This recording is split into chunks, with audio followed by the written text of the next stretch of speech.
कागज में विकास भी उनका और कागज में उनकी सरकार भी आ रही है। योगी सरकार जा रही है। लॉकडाउन का दर्द अभी जनता भूली नहीं है। लॉकडाउन में राशन भी दिया गरीबों को। कहाँ राशन दिया गरीबों? गरीब सहायता तो करने वाले हमारे अपने लोग, गरीबों को राशन देने वाले हमारे अपने थे। आज महंगाई इतनी ज्यादा है। 5 बीघा खेत चढ़ गया, खाली वो करे भगा दिया जाता है। इसी तरीके से यहाँ से अब वो कर करके भाजपा को लोग भगाएंगे और सपा की सरकार लाएंगे। बीजेपी गुंडा दूरबीन लेके देख खोज रहा है कि गुंडा कहाँ है। खड़ा है गुंडा केनी गुंडा ऐलान कर रहा है। किसान पे जो है जीप चढ़वाया उसका लड़का, आज भी कोर्ट में मामला चल रहा है उसका। और आप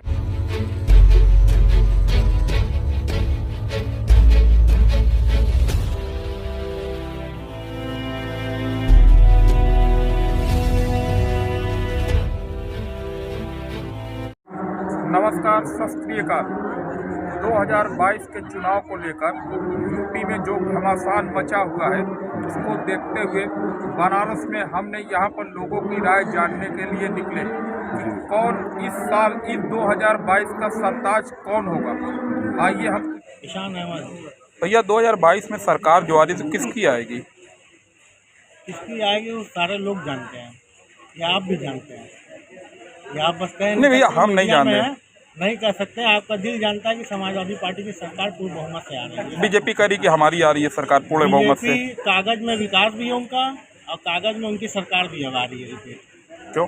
बीजेपी तो बहुत विकास किया है। कोई विकास उनका जमीन स्तर पे नहीं है, सारा कागज ही पे है। कागज पे देखेंगे, जब उनका विकास अगर होता तो बंगाल का पोस्टर जो है यहाँ नहीं लगता, विदेश की बिल्डिंग जो है यहाँ नहीं लग के पोस्टर छपता और योगी जी वहाँ एकदम प्राउड होकर कहते कि हमने विकास किया। ऐसा उनका कोई विकास जमीन पर नहीं है, सब हवाई है, बैनर पोस्टर पर उनका विकास दिखता है हम लोगों को। भाई साहब ये तो कह रहे कि योगी जी ने कोई विकास नहीं किया, आपकी क्या राय है? सही तो कह रहे हैं, योगी जी ने जो जर्द दिया जनता को, जनता अभी भूली नहीं है, इसीलिए योगी सरकार जा रही है। लॉकडाउन का दर्द अभी जनता भूली नहीं है। लॉकडाउन में राशन भी दिया गरीबों को। कहाँ राशन दिया गरीबों? गरीब सहायता तो करने वाले हमारे अपने लोग, गरीबों को राशन देने वाले हमारे अपने थे। आज महंगाई इतनी ज्यादा है, ये चरम के पार। 20 फीट तेल सरसों का 200 के पार हो गया। गैस सिलेंडर कहाँ था? 300 रुपया का था। राशन तो मिल रहा है, तेल भी मिल रहा है। गैस सिलेंडर 300 रुपये का था भाई। गैस सिलेंडर 1000 के पार हो गया। गरीब जनता बेचारी कहाँ से लाएगी? वो 200 का काम कर पाती है दिन भर में, करती भी है, नहीं भी हो पाता। आज काम धंधे की हालत ऐसी है, बताइए भाई आप कैसे होगा? भाई साहब कह रहे कि बीजेपी ने कोई विकास नहीं किया। भैया लोग तो चाहते हैं कि उनके घर में बीजेपी वाले आके मार्बल लगवाएं। अब क्या करेंगे? क्या चाहते हैं लोग? बताइए क्या विकास में क्या चाहते हैं? अगर उनसे पूछिए कि वो भी मुख्यमंत्री होते या प्रधानमंत्री होते तो इससे बेहतर कोई स्कीम उनके पास है? उनसे पूछिए। नहीं, वो लोग कह रहे कि रोजगार नहीं है। रोजगार नहीं है भैया, तो आप इस बारे में तो ये इन्फ्लेशन तो ऑल वर्ल्ड चल रहा है, कोई एक जगह का तो है नहीं। और जहाँ पे अगर आप ये ओवरऑल देख लीजिए कि रोजगार जो आईटी सेक्टर है हमारा दुनिया में वर्ल्ड में नंबर 1 पे जा रहा है। बेंगलोर में संघाई से डबल जो है। आज बनारस की बात करिए, बनारस में अभी यहाँ पर चुनाव होने वाला है 2022 में। हाँ। तो मुद्दा आपका क्या होगा बीजेपी का? मुद्दा विकास है, बिल्कुल विकास। क्या विकास है? टेक्सटाइल पार्क बनाया गया वाराणसी में। यहाँ पे जो है आप जाके देख लीजिए, दुनिया भर का अंडरग्राउंड पार्किंग, बेनियाबाग पार्किंग तो खाने को नहीं मिलेगा। खाने के लिए भैया मेहनत करनी होती है, जो मेहनत कर रहा है उसे कोई दिक्कत नहीं है। भैया ये कह रहे हैं मेहनत तो कर रहे हैं। कहाँ, सब तो चल रहा है। बीजेपी हार रही है, बहुमत के साथ हारने जा रही है। मेहनत तो कर रही है जनता, लेकिन जब मेहनत हम 200 रुपये कमाएंगे और 700 रुपये का खर्च है, महंगाई दुगुनी नहीं हुई है, 5 गुनी हुई है। एक मजदूर अगर 100 रुपये कमा रहा है ना, तो 200 रुपये का तेल खरीदेगा कहाँ से? और अगर गैस आज घर 100 रुपया कमा रहे हैं तो घर बन आ रहा है कि लेबर मिलेंगे? हर आदमी घर में मिडिल क्लास का आदमी जरूरी थोड़ी कि सबका व्यापार है। अगर बुनकर में आइए तो 150-200 रुपये कमाते हैं बुनकर एक दिन में। आप कहाँ हैं? और गैस सिलेंडर जो फ्री में दे रहे हैं, जो बात करते थे, दावा करते थे गैस सिलेंडर फ्री में देने का, 1050 रुपये गैस सिलेंडर भरवाएगा कैसे इंसान? बताइए आप इस पे। सर हमारा कहना बात कर रहे हैं भैया, तो महंगाई बढ़ रही है तो एक तरह आप तो फ्री भी तो ले रहे हैं भैया। यहाँ पर शमशान और कब्रिस्तान से राजनीति। नाम क्या पड़ेगा आपका? मेरा नाम महफूज हुसैन, मैं आम आदमी पार्टी से हूँ, विधानसभा अध्यक्ष हूँ। आपको क्या लगता है?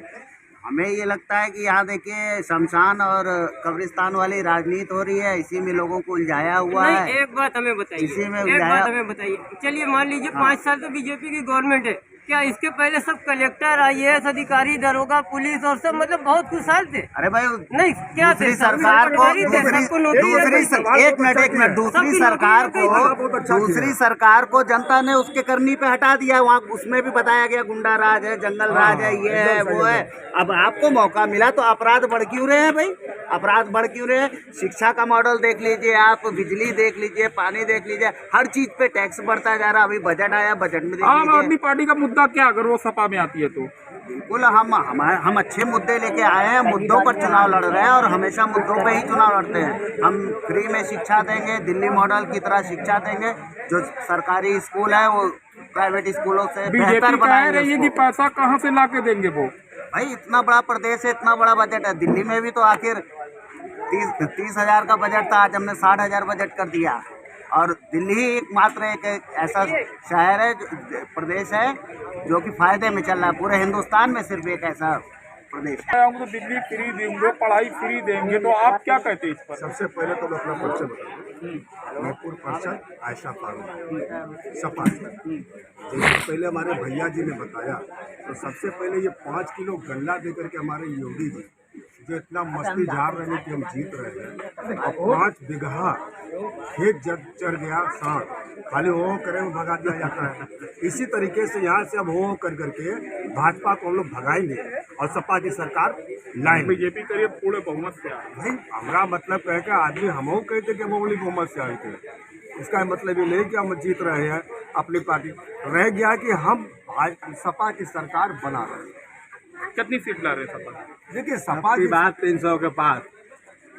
ये जो कह रहे विकास हो रहा है, आप उत्तर प्रदेश के अंदर देखिए 90 वार्ड आता है, 90 वार्ड में 5 ऐसा वार्ड है कि जहाँ इनका विकास हो रहा है। यही भाजपा की राजनीति है। इनको ये नहीं दिखता है। आज प्रचार करते हैं, कल NDTV वाला दिखा रहा था कि गरीबों को मुफ्त उज्ज्वला योजना के अंतर्गत इनको कनेक्शन दिया गया।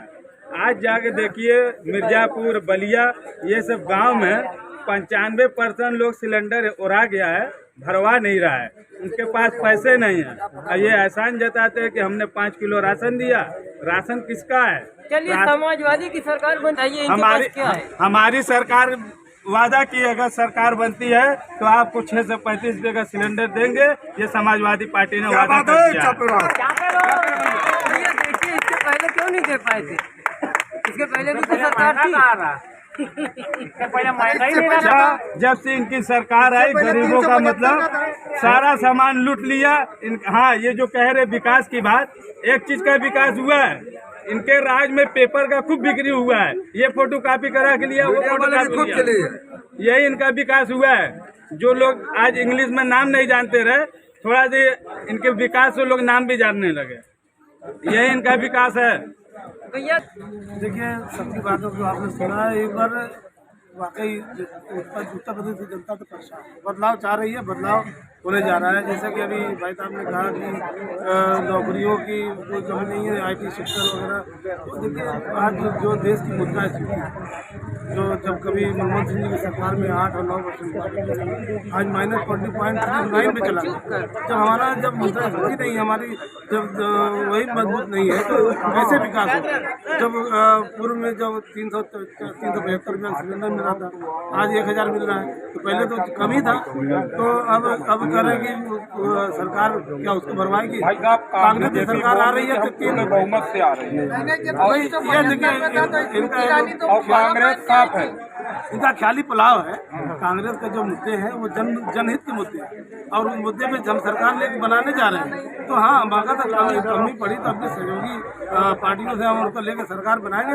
लेकिन उत्तर प्रदेश को एक स्वच्छ, साफ सुथरी और विकास की सरकार देने जा रहे हैं, और माननीय प्रियंका गांधी जी के नेतृत्व। और विकास आपने पिछले 9 साल से देख लिया, नोटबंदी करके 15 लाख रुपया वो तो काला धन आया भाई, काला धन आया। तो और उनका जुमला उनको उन्होंने मिला दिए, लेकिन विकास कहाँ हुआ? बीजेपी बोली हमने अरे नौकरी क्यों दी, नहीं विकास नौकरी हुआ? दी। बीजेपी बोली हमने बहुत सी नौकरियां दी, 2 करोड़ नौकरियों को वादा किया था इन्होंने, 2 करोड़ साल में नौकरी देंगे, 2 करोड़ साल में नौकरी गई। गरीबों को मुफ्त राशन दे रही है। लेकिन हाँ, राशन में मैं आपको बता रहा हूँ कि 2013 में खाद्य सुरक्षा अधिनियम कानून कांग्रेस पार्टी ने बनाई। 100 रुपये, मात्र 100 रुपये में सभी को राशन मिल रहा था, आज भी मिल रहा है। वही कानून का 100 रुपया वो उन्होंने कम कर दिया। वो चुनावी लॉलीपॉप दिखाने के लिए उन्होंने मार्च तक घोषणा किया है कि 100 रुपये सबको राशन फ्री मिले। अरे हम लोग खुद तो कांग्रेस ने 2013 ही में उसका कानून बना के फ्री कर दिया, तो 100 रुपया कोई माने नहीं रखता। 100 रुपया में आप 50 किलो अनाज दे के आ रहे हैं, तो वो देन कांग्रेस की देन है और इनकी देन कुछ नहीं है। ये तो खाली उसको भजाने की कोशिश होनी चाहिए, लेकिन देखने में कुछ और आ रहा है। वहाँ तीसरा विकल्प एकदम सामने लोगों के है, वहाँ तो एकदम मुद्दों पे लोग वोट डालने को तैयार है। आखिर इतने अच्छे मुद्दे होते हैं तो हर जगह इनकी स्थिति खराब है। क्या भैया बीजेपी आपको क्या कहना है? अरे भैया क्या कहें, सब लोगों को हर चीज तो फ्री चाहिए, फ्री मिल रहा है तो भी नहीं हजम हो रहा है। या इधर भी आए, क्या चाह रहे हैं उनसे पूछे कि आप चाह क्या रहे हैं। किसान कर रहे हैं कि फ्री क्या चाहिए। बुनकर ने आज तक सरकार से कोई अपनी नौकरी नहीं मांगी है, इनको सोचना चाहिए पहले। बुनकर अगर दिन भर लगा रहता है, 300 रुपये का काम करता है, तो परिवार में मासूम बच्चे, माँ बहन, बूढ़े बाप, ये रात दिन लगे रहते हैं तो 300 का काम करते हैं। सरकार से हमने आज तक कोई चीज जॉब नहीं मांगा कि हमको नौकरी दीजिए, तो सरकार के कम से कम सोचना चाहिए। टैक्स से हमसे वसूल करती है, सारा चीज तो हमसे लेती है। सर इधर आइए, एक बात ये बताइए, कौन कहता है कि फ्री में राशन मिलता है? फ्री में तो मिल रहा है। फ्री में मिल रहा है। 10 रुपया वो लोग कौन चीज का ले रहे हैं? कौन ले रहा था? अरे अंगूठा लगवाई ले ले रहे 10 रुपया, फिर उसके बाद लाइन लगाने के बाद कचौदन अलग देते हैं। ये तो मतलब कहाँ की फर्स्ट है? हिंदुस्तान की और कहीं की चल रही है? तो बीजेपी से खुश नहीं है? अरे बीजेपी से अगर आप खुश रहते तो यहाँ ना आते। हम यहाँ कोई खुश नहीं है बीजेपी से। हाँ, यहाँ पे बीजेपी से कोई भी खुश नहीं है, खाली खुश है उसी से जो अच्छा करता हो। और जितना आप लोग बता रहे कि बनारस का विकास हो रहा है, आप भी निगाह उठा के देख लीजिए कितना विकास हुआ है। जितना विकास हुआ है उन लोग को राजनीति के अंदर हुआ है, और सब डिपॉजिट पास करने के चक्कर में हुआ है। जितना भी लखनऊ से लेके दिल्ली तक रोड देख रहे हैं ना, वो सब अगर इतना रोड ना बना है तो बड़ी बड़ी जो हाई टेंशन गाड़ी वो सब कहाँ चलेगी? कौन कंपनी से खरीदेगा? को लेकर साथ चल रही है। असल में बीजेपी कह तो रही है कि हमने बहुत विकास किया है, मगर विकास कहीं हुआ नहीं है। थोड़ा बहुत तो रोडें बनी है, और क्या इसके पहले रोड नहीं था? यहाँ लोग बैलगाड़ी से चलते थे। आज अगर बीजेपी कह रही है कि हम विकास किया है, हवाई जहाज पे चलने की बात तो की थी, मगर हवाई जहाज को बेच दिया, रेल बेच दिया। अभी ये डबल इंजन की सरकार है, अगर कुछ दिन और चलेगी ना तो न जाने क्या, फिर पता ये लगेगा ना कि बचा क्या है बेचने के लिए। सब कुछ बिक गया है। अगर एक बार और सरकार आ गई, मैं अलग से ये नहीं कहता कि योगी बहुत बुरे हैं या मोदी बहुत बुरे हैं, ये दोनों डबल इंजन है ना। योगी जी ने कहा हमने यूपी से गुंडा राज खत्म कर दिया। वो तो बेकार की बात है, गुंडा तो उनके बगल में बैठा होता है। कहाँ गुंडा राज खत्म हुआ है?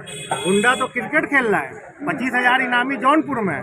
कौन से गुंडे की बात कर रहे हैं कि गुंडा राज खत्म हो गया? अरे अमित शाह क्या है भैया? और गुजरात के तड़ी पार है अमित शाह, और कहते हैं गुंडा राज, या दूरबीन लेके देखते हैं। खुद गुंडा हो और गुंडा दूरबीन लेके देख खोज रहा है कि गुंडा कहाँ है। बगल मंच में खड़ा है गुंडा, केनी गुंडा ऐलान कर रहा है। क्योंकि किसान पे जो है जीप चढ़वाया उसका लड़का, आज भी कोर्ट में मामला चल रहा है उसका। और आप विकास की बात करते हैं, माननीय अखिलेश यादव जी ने विदेश में देखा था लड़ाकू जहाज जमीन पे उतरते हैं, वही लड़ाकू जहाज उत्तर प्रदेश में उन्होंने अपने कार्यकाल में उतार के दिखाया। वो विकास हम बता सकते हैं कि वो विकास है। किस विकास की बात करेंगे? हवाई जो लड़का पढ़ने की उम्र में विदेश में जब पढ़ाई कर रहे थे माननीय अखिलेश यादव जी, तब उन्होंने छोटे थे तब देखा था कि लड़ाकू जहाज वहाँ विदेश में रोड पे उतरा। वो सपना अपने उत्तर प्रदेश में लाने का काम माननीय राष्ट्रीय अध्यक्ष जी अखिलेश यादव जी ने किया है। लोगों की राय देखी और उन्होंने क्या कहा, 2022 के चुनाव को लेकर लोगों ने क्या अपनी राय पेश की। अब ये देखना है कि 2022 के चुनाव में कौन यहाँ से यूपी का सरताज बनेगा। मैं Zahid Ali, PD news express.